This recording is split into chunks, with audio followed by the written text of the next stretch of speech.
ఇందిరమ్మ ఇంట్లో వాటిలో చూస్తే కాంగ్రెస్ కార్యకర్తలు లేకపోతే బీజేపీ మన బీఆర్ఎస్ కార్యకర్తలకు మాత్రం అవకాశం వస్తుంది. చిన్న చిన్నవి కూడా చేసుకోలేకపోతున్నాం మేమేమో మీరు అన్నట్టు కరప్షన్ గురించి అని కాదు, ఫైనాన్షియల్ స్టేటస్ మీరు అన్నట్టు చాలామంది గుడిసెలలో దానిలో కూడా వండుకుంటూ కూడా కాషాయ జెండా వాళ్ళు రెపరెపలు ఆడిస్తున్నారు. ఇబ్బంది అందరు కార్లలో మీరు అన్నట్టు హోండా సిటీలు తిరిగితే వీళ్ళు బైక్ మీద తిరిగే పరిస్థితి, పెట్రోల్ పోయించుకోవడానికి డబ్బులు కూడా లేని పరిస్థితి. అయినా సరే ఎలక్షన్ వస్తే ప్రచారం చేస్తారు ఏం అడగకుండా. ఎందుకంటే మిగతా చోట్ల ఎన్నికలకు ప్యాకేజీలు కదా, ఏ కార్యకర్త అన్ని సంవత్సరాలు చేసినా ప్యాకేజీలు ఇవ్వాలి, మీ దగ్గర ప్యాకేజ్ ఇవ్వాల్సిన అవసరం కూడా లేదు. వాళ్ళే వస్తారు పార్లమెంట్ ఎలక్షన్ అసెంబ్లీ ఎలక్షన్ టైంలో వచ్చి చేస్తారు. సో అట్లా అంటే కరప్ట్ అనే కాకుండా వాళ్ళ అప్లిఫ్ట్మెంట్ ఎట్లా? నేనేమంటున్నా, అప్లిఫ్ట్మెంట్ అనేది ఒక కార్యకర్తనే కాదు, ఒక రాజకీయ పార్టీగా సమాజం మొత్తం అప్లిఫ్ట్మెంట్ చూస్తాం. మా కార్యకర్తలే అప్లిఫ్ట్ కావాలని చూడం. కానీ మేము కూడా ఏమంటామంటే కార్యకర్తతో మాకు అదే అసెట్ అండి. నాకు ఒకసారి కొంతమంది కార్యకర్త కథ మీకు చెప్తే కళ్ళలో నీళ్ళు వచ్చేస్తాయి. వాడు ఏ పరిస్థితి ఉన్నా ఇంట్లో పార్టీ కోసం వాడు ఎంత త్యాగం చేస్తాడండి.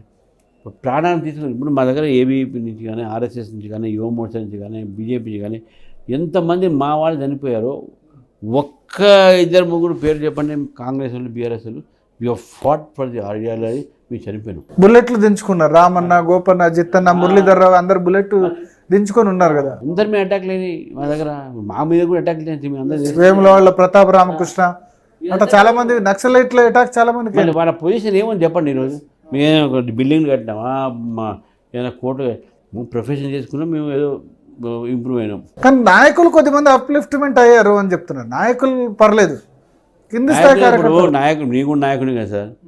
నేను ఇలా చెప్తానండి, ఇక 4 రోజుల నుంచి నా దగ్గరికి దాదాపు వేలాది మంది ప్రతిరోజు, మీరు కూడా ఇప్పుడు చూసిన బయట 500-600 మంది ఉన్నారు. మా ఇంటికి వచ్చి ఇద్దరు చెప్పాను ఏమన్నా ఇంత చిన్న ఇల్లు పెట్టుకున్నా అని చెప్తున్నా. అది అవును, మిగతా వాళ్ళకైతే వెళ్ళాలి జూబ్లీ హిల్స్ బంజారా హిల్స్లో, మీరు ఇంకా తార్నాక ఇంట్లోనే నివాసం అంటే. బట్ అడ్వకేట్ మీరు మంచి ఫేమస్ క్రిమినల్ అయ్యారు కదా.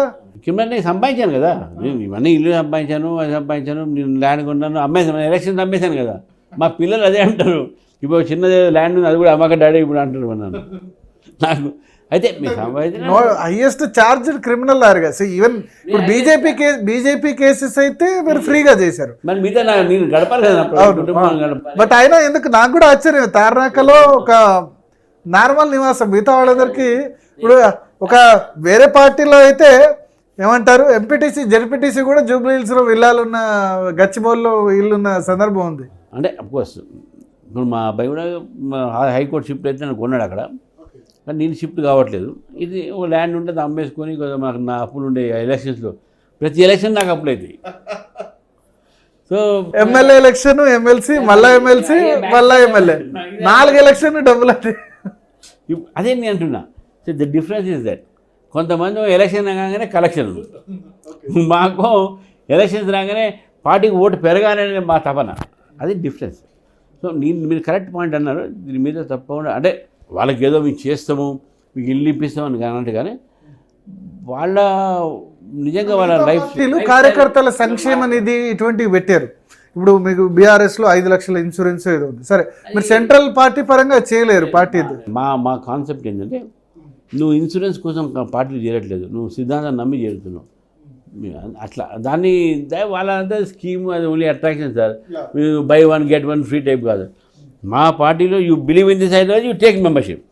బట్ అదర్వైజ్ కార్యకర్తల కుటుంబాలను ఆదుకోవడం, సంక్షేమ నిధి అటువంటివి ఇప్పుడిప్పుడే కొద్దిగా అందరి కోసం చేసుకొని, but no one is doing. అదే నేను అంటున్నా, that is sincerity where BJP is expressing. That is where BJP కార్యకర్తకు వేరే కార్యకర్త difference. That is where the BJP leader and other leaders are different. We are not expect చేయకుండా చేస్తున్నారు, కానీ leadership నుంచి మనం అయితే కొంత చేయాల్సి ఉంటుంది కదా. మీరు అన్న పాయింట్ కరెక్టే, కానీ ఇప్పుడు మనము ఇక్కడ గవర్నమెంట్ లేవు. గవర్నమెంట్ ఉంటే ఏదో ఇండస్ట్రీకి కేంద్రంలో 11-12 సంవత్సరాలు అయినా ఏం పెద్ద లబ్ధి జరగలేదు అంటారు. ఫర్ ఎగ్జాంపుల్ నేను ఒక ఎగ్జాంపుల్ చెప్తా. నేను అడ్వకేట్ కాబట్టి చెప్తున్నా. మీరు స్టేట్ గవర్నమెంట్లో మీరు గవర్నమెంట్ లీడర్ అయితే ఆర్ ఏజీపీ అయితే మీకు ఫిక్స్డ్ ఇన్కమ్ ఉంటుంది, 50 lakhs 50,000. Central government standing cost అయితే మీకు ఎంత వస్తుంది సార్? కేసు బట్టి అంతే. కేసులు లేవు ఆడ, అంటే ఉన్నా కూడా 1000 రూపాయలు ఒక కేసుకు, 12 రూపాయలు. పాత లీడర్స్కి చాలా మందికి పెట్రోల్ బంకులు వచ్చాయి. అప్పుడు పెట్రోల్ కేటాయింపులు ఉన్నప్పుడు పాత బీజేపీ లీడర్. సో అట్లా బంకులనే కాకుండా ఇల్లు లేకపోతే చాలా స్కీమ్స్ ఉన్నాయి కదా. స్కీమ్స్ ఇప్పుడు ఇల్లు కూడా స్టేట్ గవర్నమెంట్ NREGS అది స్టేట్ గవర్నమెంట్ అలాట్మెంట్ సార్. అది అంటే ప్రధానమంత్రి ఆవాస్ యోజన ఉన్న the nodal agency the state government collectors. వాళ్ళ దగ్గర మీకు లిస్ట్ వస్తుంది, బెనిఫిషరీ లిస్టు. దాన్ని లాటరీలో ఇవ్వాలి. ట్రాక్టర్స్ ఇవన్నీ కూడా సెంట్రల్ ట్రాక్టర్స్ నేనేమంటున్నా, మన కార్యకర్తలకి నేను ట్రాక్టర్ ఎందుకు ఇస్తాం? మేము బెనిఫిషరీకి ఎలిజిబుల్ మీ మా కార్యకర్త ఎలిజిబుల్ ఉంటే ఇస్తాం మేము. అది జరగట్లేదు అట్లా ఎలిజిబుల్ కార్యకర్తలకు ఇటువంటి స్కీమ్స్ వాళ్ళని అప్లై చేసుకుంటే అందరితో పాటు వాళ్ళకు చాలా మంది ఇప్పుడు ముద్రా లోన్స్ బిజినెస్, ఎందుకంటే చాలా మంది బిజినెస్ చిన్న బిజినెస్ అప్లై చేస్తారు. నా కార్యకర్త వచ్చారు, కార్యకర్త నేనే బ్యాంక్ వాళ్ళతో మాట్లాడాను, సార్ ఇది డిఫిషియన్సీ ఉంది సార్, ఏం చేద్దాం సార్ అని అన్నాడు. సరే అని చెప్పి నేను వేరే బ్యాంకులో అప్లై చేయరామా అని చెప్పినాం. బ్యాంక్ పే చేసుకుంటారు. వాళ్ళు ఏమన్నారు, మీ 10 లక్షలు కాదు మేము 6 లక్షలు ఇస్తామని చెప్పినాం. నేను చెప్పాను, బాబు తీసుకురా బాబు, ఏదో పెట్టుకున్నావు బట్టల దుకాణం పెట్టుకుంటా అంటే ఇస్తారు. ఇప్పుడు మేము నీకు అది ఇప్పిస్తా, నీకు ఇది ఇప్పిస్తా, ఇది ఇస్ నాట్ అవర్ పాలసీ. మా పాలసీలో ఏంటంటే మా పార్టీలో వాలంటీర్గా పార్టీ వర్కర్ అవుతారు, బెనిఫిట్ కోసం రాడు. నేనది డిఫరెన్స్ అది రాడు. అదే exactly the difference is there. బీజేపీలో కార్యకర్త సిద్ధాంతం కోసం వస్తాడు, వేరే పార్టీలో సిద్ధాంతం కోసం పోడు, వాడు బెనిఫిట్ కోసం పోతాడు. కానీ వాళ్ళ ఆవేదన ఉంది, చాలా మంది ఆవేదన ఉండే సార్. ఇవాళ ఆవేదన వాళ్ళు ఏంటంటే సరే మేము సిద్ధాంతం చెప్పి మేము ఇదే విధంగా ఉన్నాం, మాకు పదవులు కూడా ఎంపీడీ అంటే కరెక్ట్గా పార్టీ హవా వచ్చే సమయానికి, ఇప్పుడు మన 2023లో పార్టీ హవా వచ్చింది కరెక్ట్ సమయంలో. హైకమాండ్ లేకపోతే స్టేట్ లీడర్షిప్ ఒక నిర్ణయం తీసుకోవడంతో మళ్ళీ అధికారం రాలేకపోయింది. అట్లా అనేది మా కార్యకర్తల అంటే మా చిన్నప్పటి నుంచి గోడ మీద చూస్తున్నాం ఏంటంటే ఎందరికో ఇచ్చారు అధికారం, ఒక్కసారి మాకు ఇవ్వండి అన్నది. అది ఇప్పుడు రామచంద్రరావు గారు వచ్చినప్పుడు కూడా పేపర్లో అదే వచ్చింది, ఎందరికో ఇచ్చారు అధికారం, ఈసారి మాకు ఇవ్వండి అధికారం.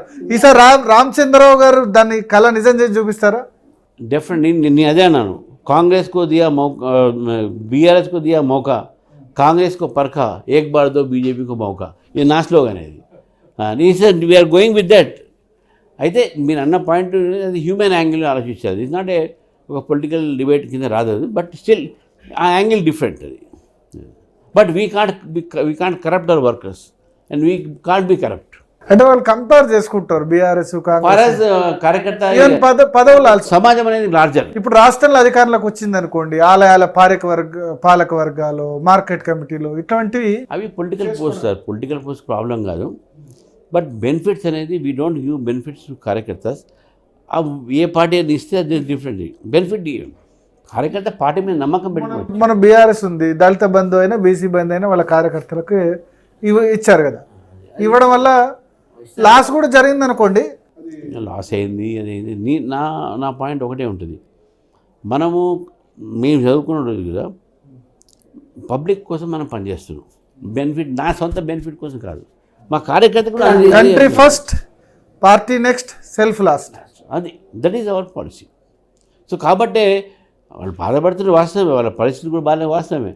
కానీ దానికి పార్టీ ఆదుకుంటే దాన్ని మేము చెప్పం. That is not correct also. వాళ్ళని వాలంటీర్గా దేశం కోసం, పార్టీ కోసం, ధర్మం కోసం వచ్చినటువంటి వ్యక్తులు వాళ్ళు. ఈ country first, party next, self last అన్నది మిగతా బీజేపీ లీడర్స్లో ఏందో కానీ రాష్ట్ర బీజేపీ లీడర్స్లో అస్సలు లేదు. సెల్ఫ్ ఫస్ట్ అయిపోయింది, మిగతాదంతా తర్వాత అయిపోయింది అని అంటున్నారు. ఇప్పుడు అది అంటే డిస్ప్యూటెడ్ ఇదే. ఎవరు అట్లా లేరండి మా లీడర్స్లో కానీ మా కార్యకర్తలు. గ్రూపిజం లేదు సార్. అది groupism is created by media.